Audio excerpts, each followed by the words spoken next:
All right. So, lecture 24, we'll be talking about differential displacements, infinitesimal rotation, then velocity gradients. So these are new topics, so you shouldn't feel continuity as such from lecture 23. So, one announcement today, um, we will continue with these lectures for the next few weeks.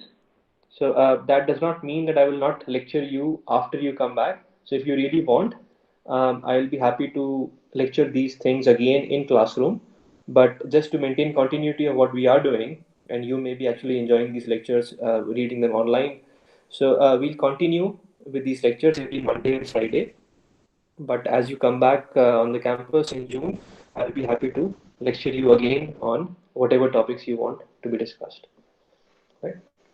So IC 242 lectures will continue.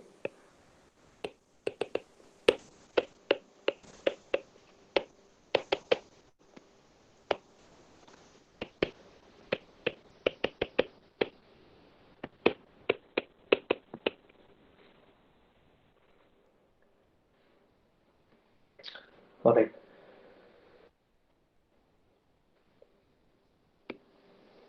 So let's start with the differential displacement.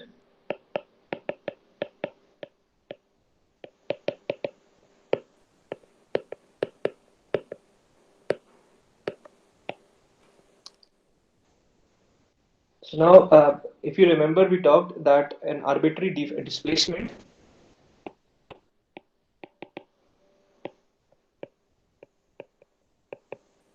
or motion is a superposition of rigid body displacement and deformation,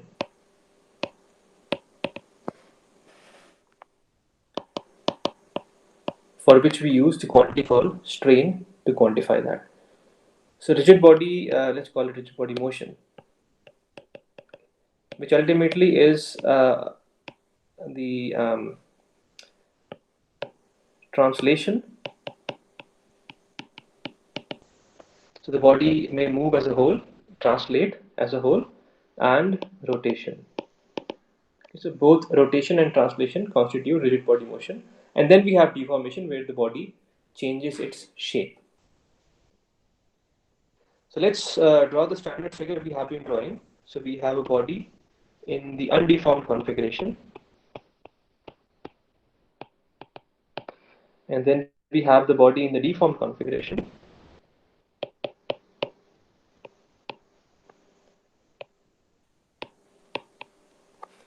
So remember that what interests us is what's happening around a point P. So what we tend to do is we take a point P in the undeformed configuration and try to figure out what's happening around point P. And then if we do the same exercise for all the points in the undeformed configuration, we have successfully figured out the displacements or the motion of the complete body. Okay, so this point P, which could be arbitrary, we've chosen one, and then what we do is we tend to choose points around this point P. Of course, the points around point P are close to point P because the information available at point P will only tell us what's happening just around point P using the ideas of calculus. So we take an arbitrary point around point P, call it Q, and then what we do is we see where point capital P goes in the deformed configuration, which we call small p, and then point capital Q goes to small q. And then we said that, of course, the displacement from capital P to small p is denoted by the displacement vector u. And in the coordinate axis that we have, the position vector of point P is denoted by capital X, and the position vector of small p, assuming that the Eulerian and Lagrangian coordinates coincide, is given as small x. So u is defined as small x minus capital X, and you can see that to the triangle log addition of vectors. All right. So from capital P to capital Q, the vector is called d capital X. Similarly, from small p to small q is denoted as d small x.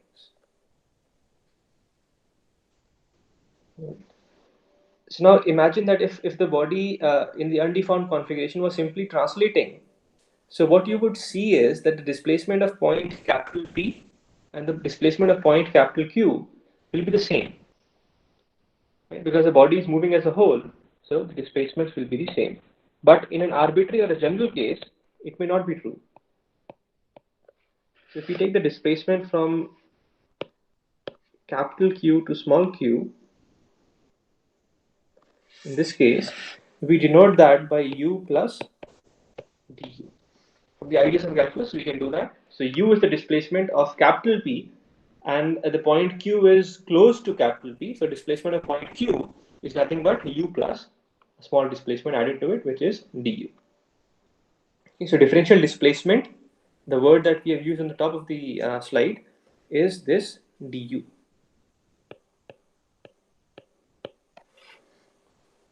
So we'll be talking about understanding what du signifies and how can we calculate this and use it to our purpose. Right, so this du can also be interpreted in a different way. So what you do is you take small p and move it and translate that to capital P. So what you do is you take the deformed configuration, the body, you pick it up and move it in such a way so that capital P and small p coincide. So in that case, let's do that separately.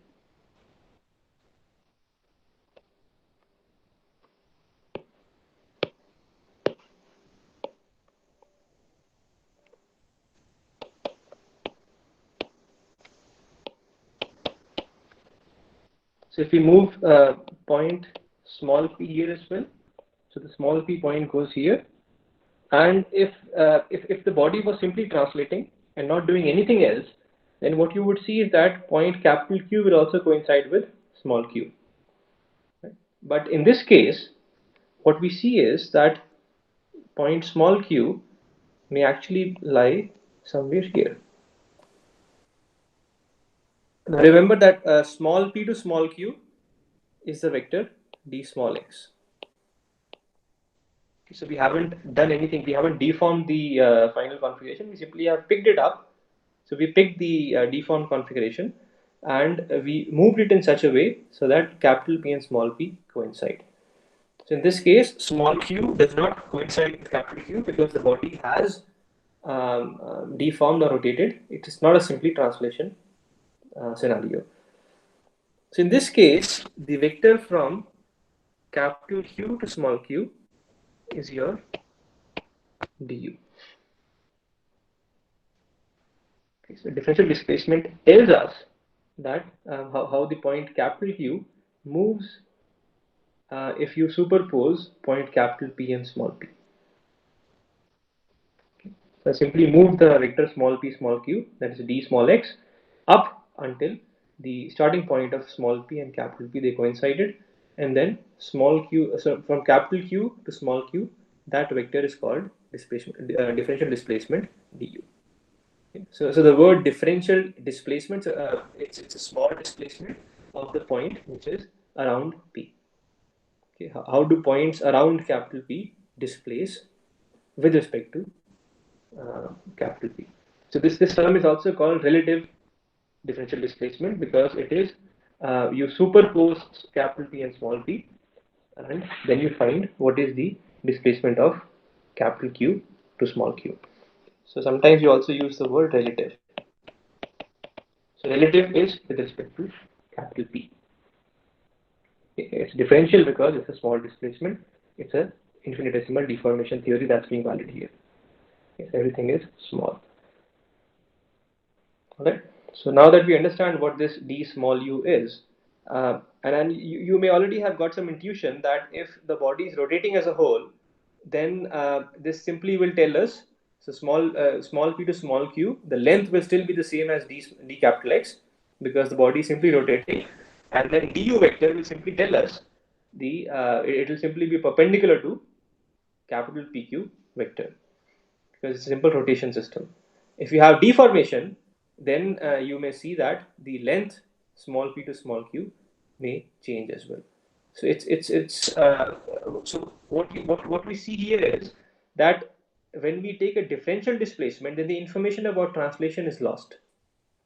Okay, so as you move small p on top of capital P, and you only consider du, then if the body is displacing by x, some amount, that amount that the body is getting displaced with is lost. So all you can retain is simply translations and rotations. Sorry, rotations and deformations. Translation, the information about translation is lost in differential displacement.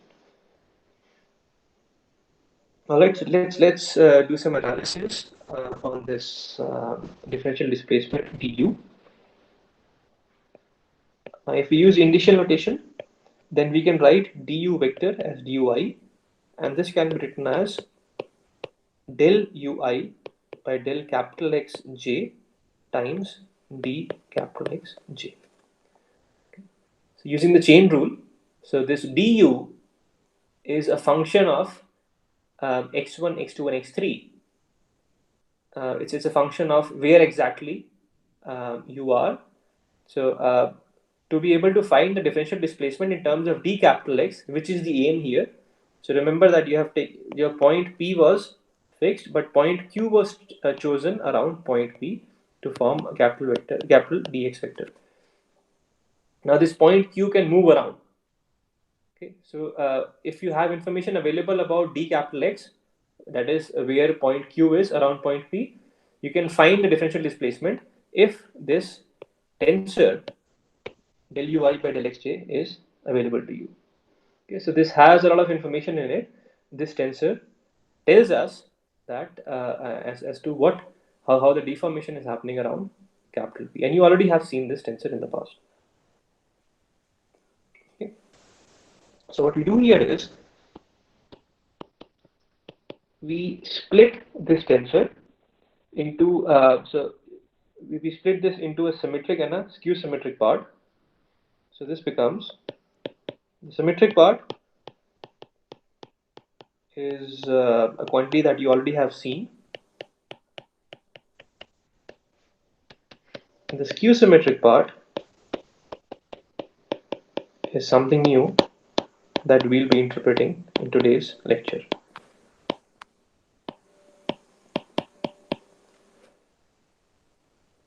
So this first part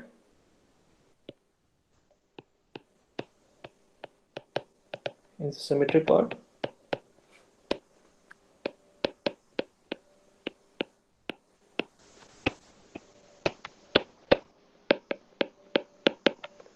Skew symmetric part. Now, if you recall, then the first part is nothing but your epsilon ij. It's the infinitesimal strain tensor.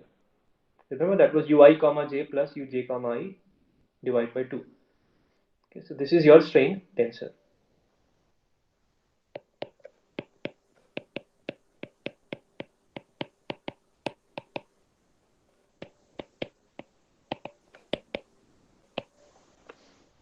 But the second part, which you have not seen till now, is called the infinitesimal rotation tensor.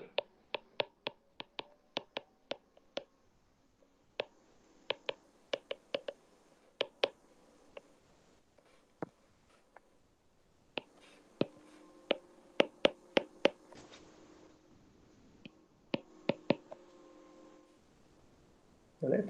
So today's lecture we'll be focusing on this one because we already have understood what infinitesimal strain tensor is and what the different terms in the infinitesimal strain tensor mean for us. So remember the diagonal terms, they tell us about the longitudinal strain in the coordinate axis, and the non-diagonal term, they tell us about the change in the angles between coordinate directions. So we already have got a good feel of what the different components of epsilon mean. Today we'll be trying to understand what this omega is. So what we can interpret from this equation is that if you have a d capital X vector, that is you have a point Q around point P, then this du with the help of epsilon and omega will tell us how much is the overall displacement or the differential displacement. So where is small q given capital Q to us?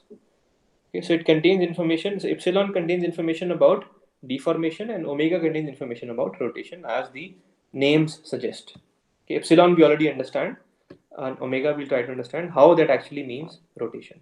Okay, so there's no translation here, as you can see, and we already know that when we put a d sign before u, that is a differential displacement, then the information about translation was lost.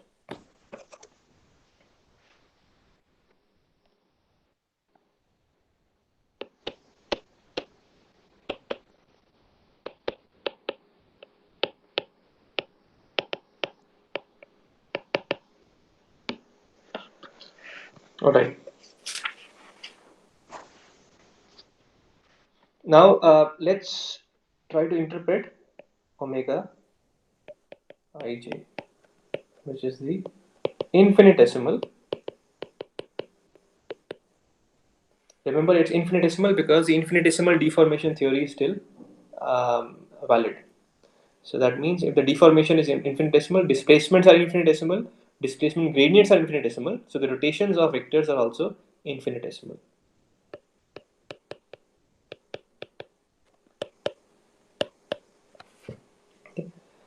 Uh, Now let's go back to our mathematics.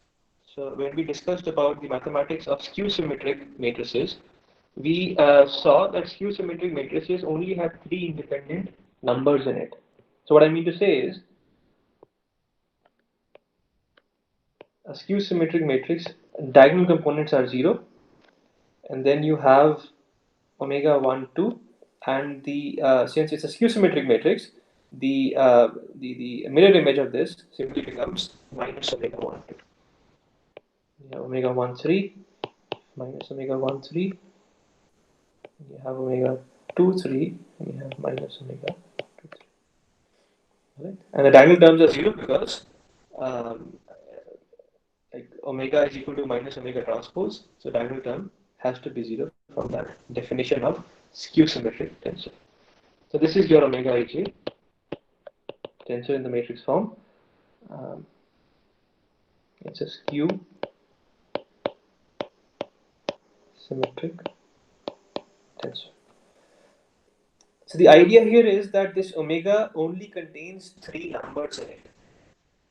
So it's this reasoning is enough for this discussion to say that we can define a vector omega tilde associated with omega tensor.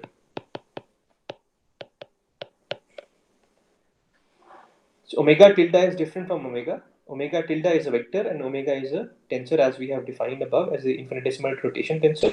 So since omega ij contains only three independent terms in it, three independent numbers in it, so we can define a vector out of it. And the way we define that is using this. So this is called a dual vector. So every skew symmetric matrix has an associated dual vector, and the way we define a dual vector is this. Now there is more theory in terms of what dual vectors are. Using, you can go to any advanced physics book on vectors, and they will definitely talk about skew symmetric matrices and the associated dual vectors. But what suffices here in this reasoning is that since we have three independent numbers, we can definitely mathematically define a vector out of it. And the way we define that is using this relation. All right.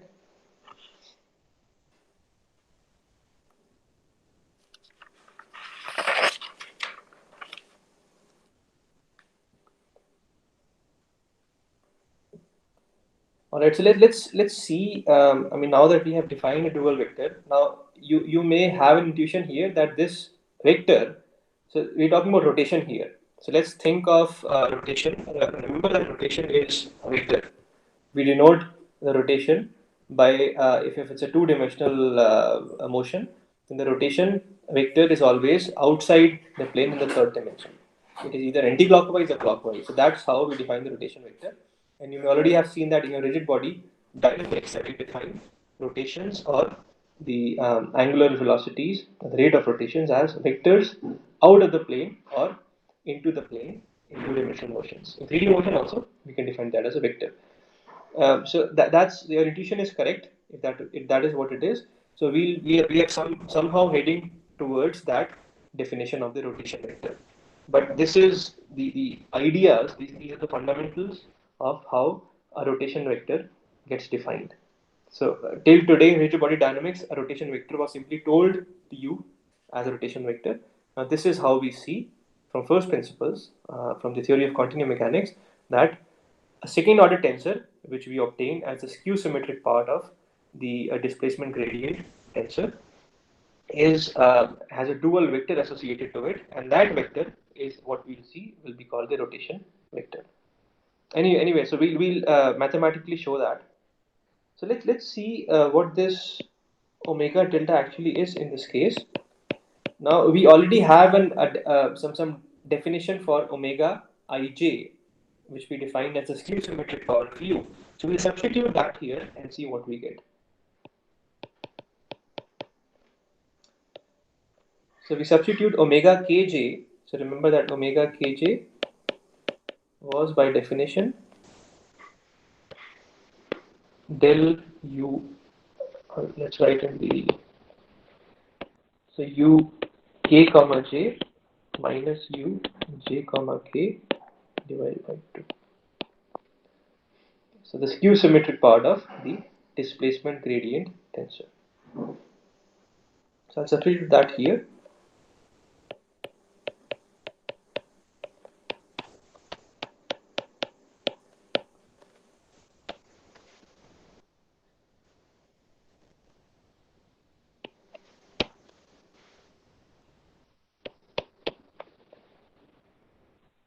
Right, so let's expand these terms.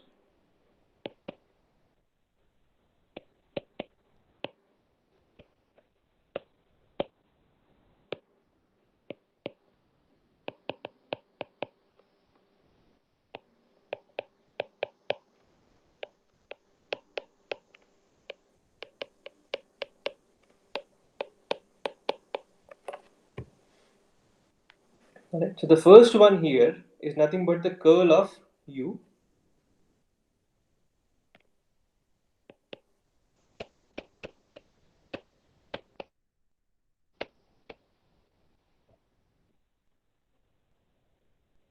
I'm using a symbolic notation here just to show that this is the curl.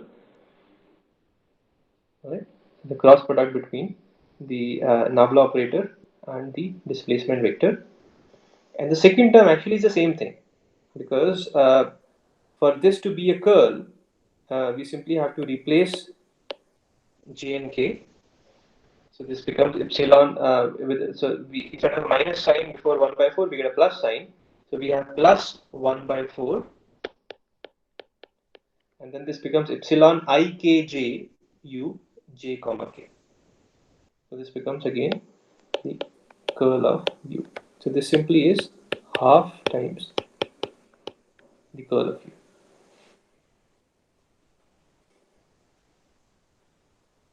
Alright. So what we have shown is that our omega tilde vector is nothing but a scalar multiple of the curl of displacement in this case. So let's I mean for a 2D case, it's easy to demonstrate what the curl is. So if I write this for a 2D case,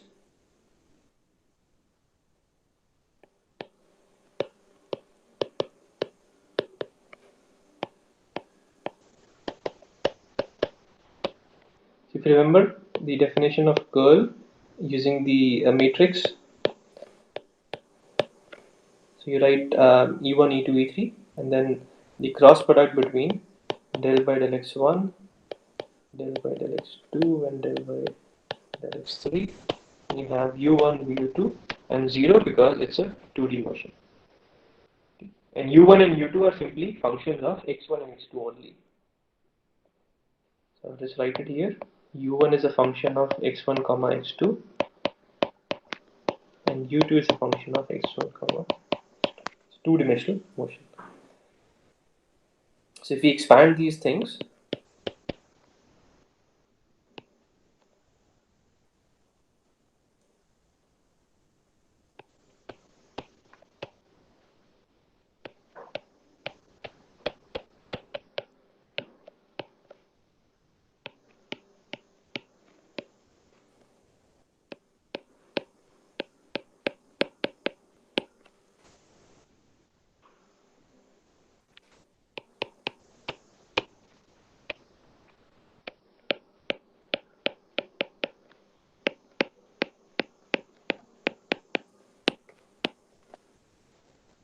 so this is what we get for the curl of velocity.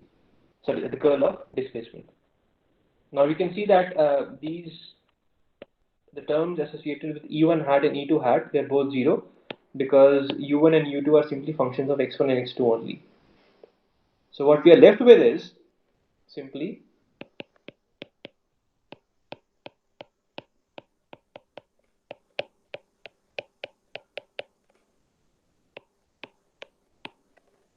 some vector in the E3 direction.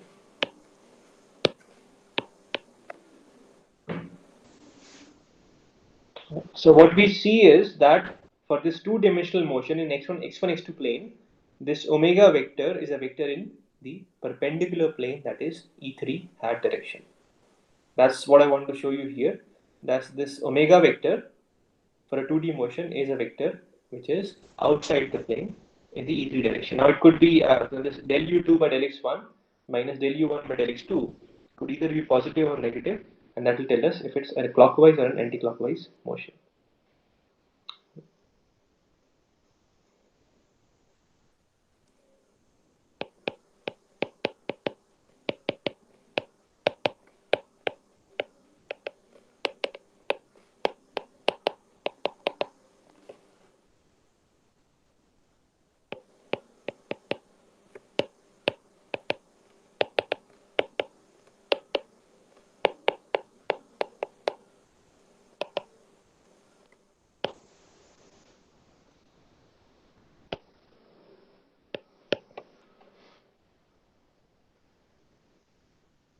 All right, so we have some understanding of what this omega vector is now.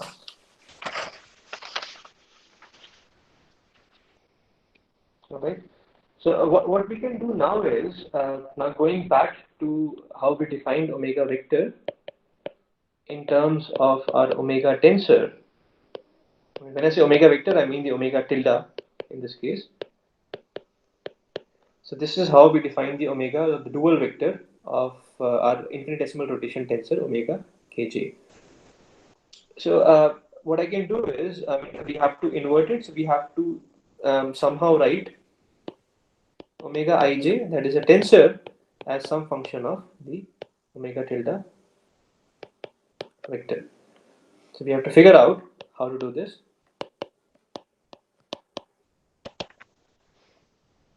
Okay.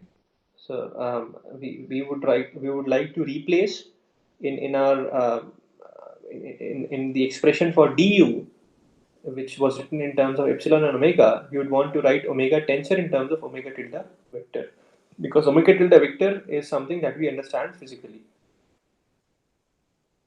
but geometrically. So let's do that. So this equation that we have, we can simply multiply that by epsilon I pq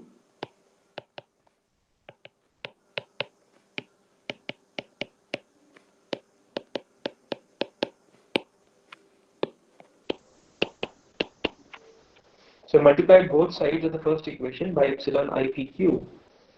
And on the right hand side, now you can see that you have two epsilons. You can apply the epsilon delta identity if you can rearrange the terms such that the common index is at the end of both epsilons.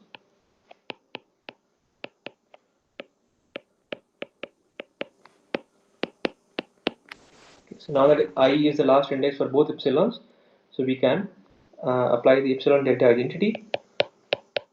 This becomes delta pj times delta qk minus delta pk times delta qj, the whole thing multiplied by omega kj. So now let's expand these. So now I'll expand this expression as well as apply the substitution property of delta, both deltas here. So the first delta pj simply replaces the j with p, and the second delta qk substitutes the the index k with q. So we get an omega qp. Similarly, the second one, the index k gets replaced by p, the index j gets replaced by q. So we have omega qp minus omega pq. Now we already know that omega is a skew symmetric tensor. So omega qp, sorry, omega pq is nothing but minus omega qp. So this becomes omega qp. And when you add them and divide by them by 2, so what you get is omega qp. So what we get is omega qp is equal to epsilon I pq omega I tilde.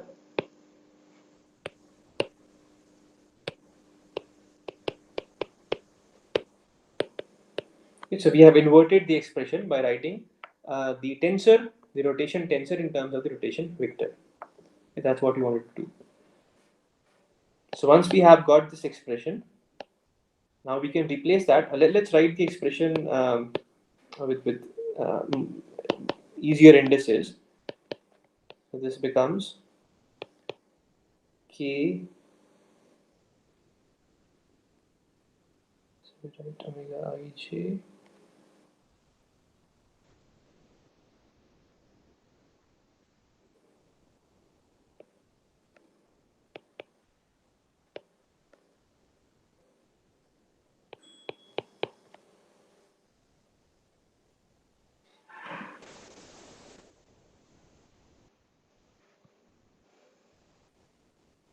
So we get epsilon kji. So now let's do a quick check here. So we had omega. Let's go back and check. So we had epsilon I pq omega I tilde. So we have epsilon I pq omega I tilde. On the right hand side, we obtained omega qp. That was this one. So what we have done is we have replaced q with I and p with j. So here, so if q becomes I, then this q becomes I, and this becomes.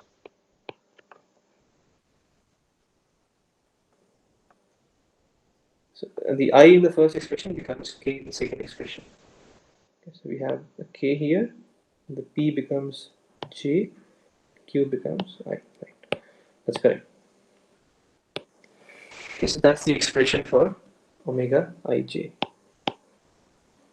So what we do is we go back to our expression for du, which was written as epsilon ij plus omega ij times dx. So let's go back and confirm that.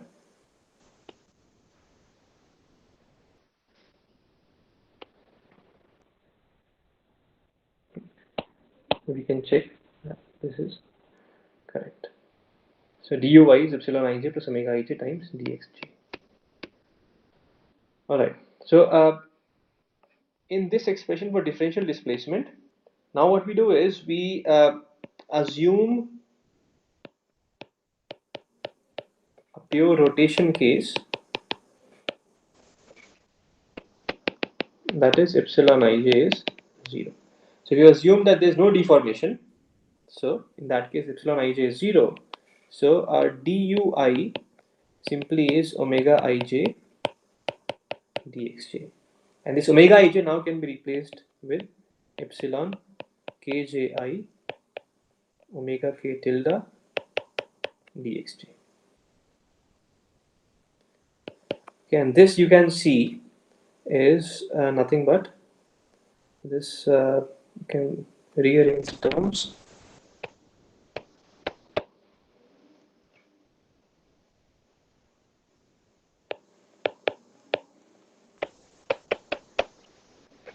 So this du vector in this case is simply a cross product between omega and dx vector. Okay. And what is the meaning of this? Now omega, remember, is an angle. It's a rotation. So if you go back to your rigid body dynamics, you remember if you have a vector r and this vector is rotating, this rotates to r prime, and you have a delta r, let's call it a dr, then your dr is written as a theta vector or a d theta vector cross r.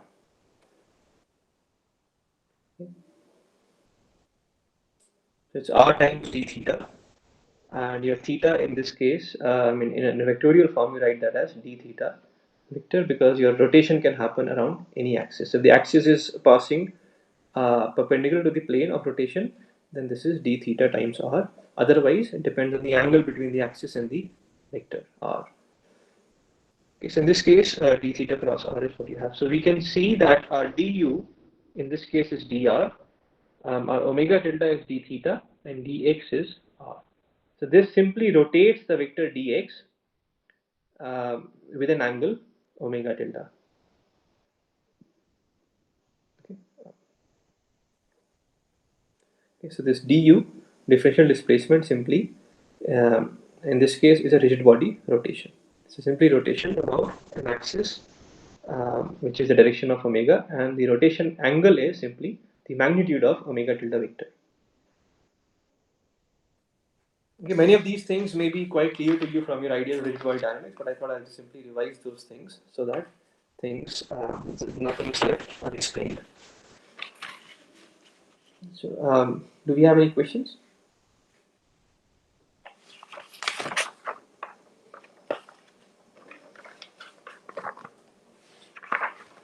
All right. So the next topic, which we'll briefly introduce today, and we'll go into details of that next time, is we will talk about velocity gradients. This is a new topic.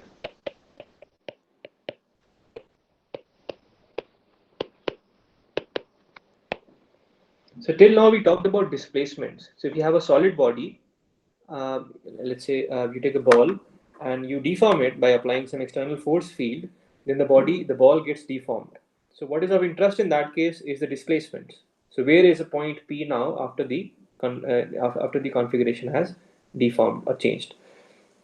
But when you talk about fluids, then the fluids, I mean, if you apply some sort of shear strain or a shear stress in a fluid, then the fluid tends to flow.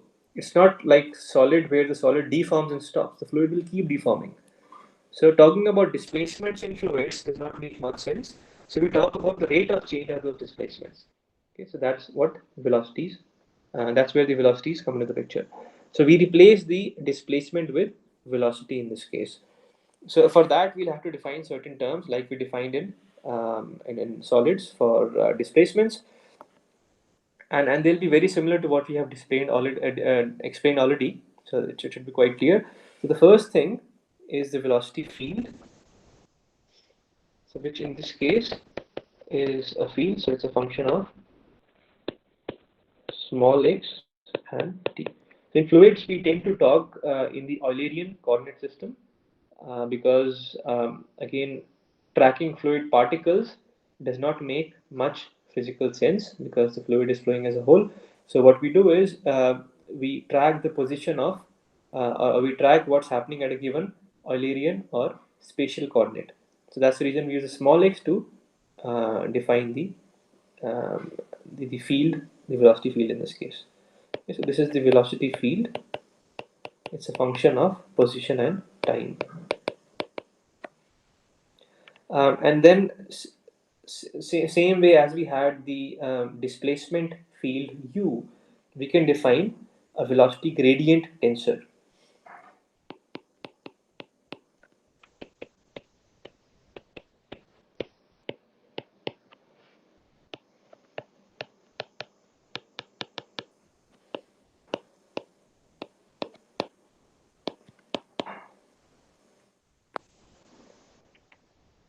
So we have velocity gradient tensor Lij, which is del Vi by del Xj.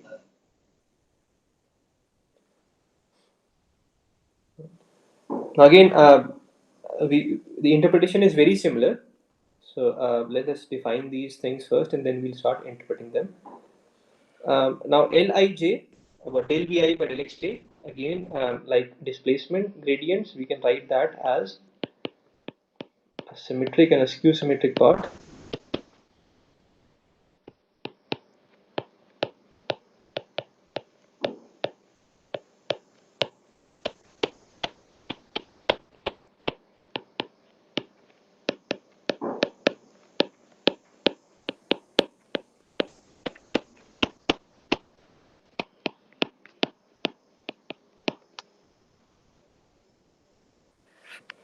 Okay, so the first one, the symmetric part, is denoted by Dij. Let's write it here.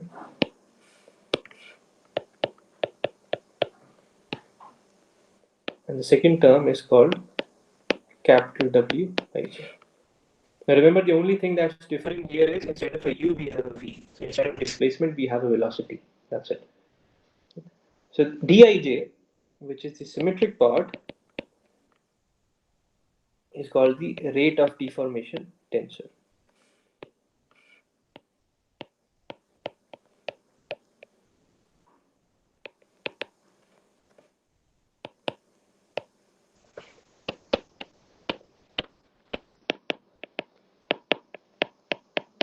Okay, so the symmetric part is called the rate of deformation tensor, and then this skew symmetric part is called the vorticity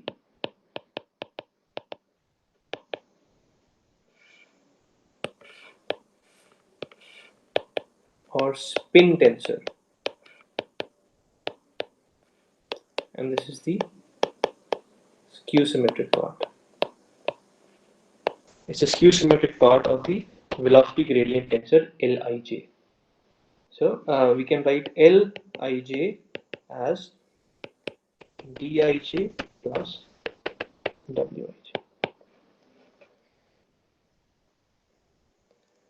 Okay. So the velocity gradient tensor can be written as a symmetric part, which is the rate of deformation tensor, and W, which is called the vorticity or the spin tensor. So again, these have similar interpretations. The first one tells about deformation, but it's rate of deformation now, and the second one tells about the rotation, but it's a rate of rotation, which we call as the vorticity or spin tensor. So now let's see how this quantity Lij is useful. Now again, the interpretation is very similar to what we had done earlier, but now we only need to draw one coordinate system, and there's no undeformed or deformed configuration because the configurations are deforming continuously. So we simply write the Eulerian coordinate system with small x1, small x2, and small x3 as three directions. And then we take a point small p only. There's no capital P here because we don't care about material points anymore. And it is at this spatial point small p that we want to understand how the velocity the velocity field is varying. So to understand the motion or the rate of motion around a spatial point small p, we take an arbitrary spatial point q close to p, so that this vector from p to q is d small x vector. Now we have the like we defined the displacement. Here we define the velocity vector, and the velocity at q is vi plus dvi. Okay, again using the ideas of calculus. So if vi is the velocity at point p, then a point q which is close to point p has a velocity which is vi plus dvi. So to write this dvi, which is again a function of, so velocity and dvi's are function of x and t, as we already have seen. So this dvi can be written as, using the chain rule,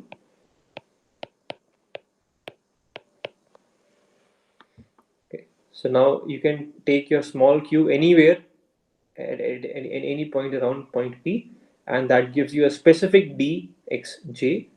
And if this quantity del Vi by del xj is given to you, you can use that to find the velocity of point Q with respect to point P. That's differential velocity dVi.